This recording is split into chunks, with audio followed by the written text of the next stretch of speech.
Lots of people want to shoot at longer range, and they want to zero their rifle at 100 metres, but they want to shoot and push their rifle out to as far as they can get with their rifle, which is good fun.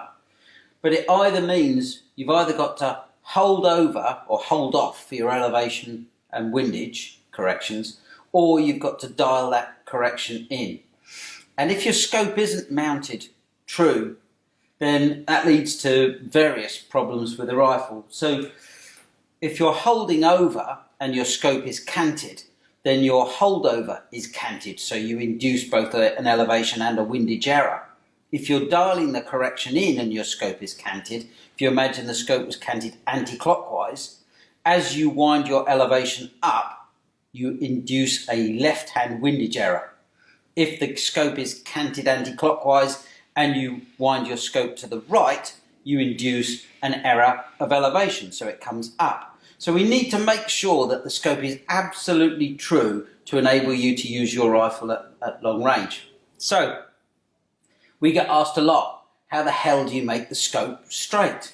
After trying pretty much everything that was out there as an industry solution to mounting scopes straightly, we came up with this system. And consequently, we fit Picatinny rail to the top of nearly all the rifles that we build or rebuild. And we can absolutely guarantee that the scope is square if you've got a Picatinny rail on the top of your rifle, and that rail is square to the top of the rifle. So, how do we do that? First, you mount the scope to the rifle, and you do your scope screws up, your ring screws up, tight enough to hold onto the scope, but not so tight that you can't move or rotate the scope. And then you set the scope up for eye relief. And typical eye relief is about 75 millimeters. And to check whether you've got correct eye relief or not, you mount the scope with your eyes closed, open your eyes, and if you get an instant clear sight picture, then you've got correct eye relief. If you mount the rifle with your eyes open, you tend to search for the correct eye relief. So mount the rifle with your eyes closed, open your eyes, and if you've got a clear sight picture from one edge of the sight to the other, then you've got correct eye relief. If you're moving your head backwards or forwards, you need to move the scope so that there's no movement in your head when you open your eyes. Once you've got the eye relief set up, then you remove the scope from the rail and have these screws done up tight enough so that the scope tube doesn't move in the rings. But you remove the scope from the rail, and then we take the scope across to a Picatinny rail that's independently levelled. Here we've got a slave rail which we've made with a spirit level in it, so that once we've levelled up the spirit level, this Picatinny rail is absolutely true. Absolutely true. So now when we mount the scope onto this Picatinny rail, we know that the rail and the rings as they mount to the rail are completely true.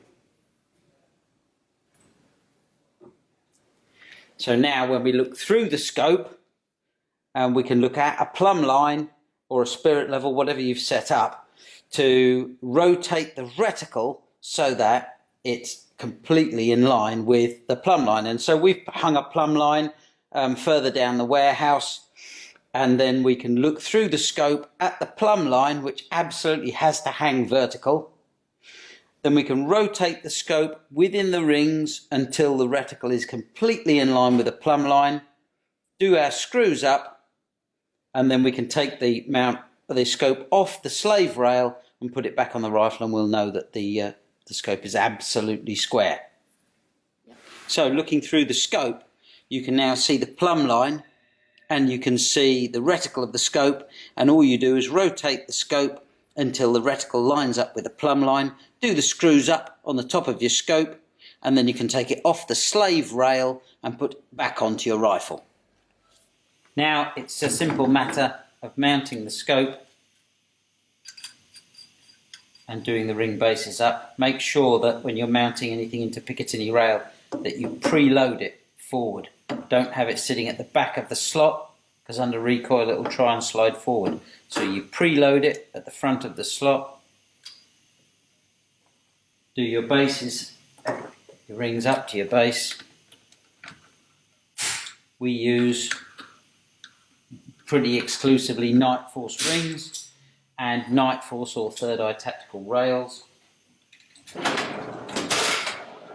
Now the scope's mounted to the rifle. As long as the rail on the top of the rifle is absolutely true, then this scope is absolutely straight in accordance with the rail. So when you make an elevation adjustment, either dialed in or held over, then the rifle tracks absolutely true with the rifle, and if you're holding over, the scope being completely true with the reticle being completely true with the rifle, means that your hold over for elevation or windage is correct, and the bullet will drop and track through the reticle to your target.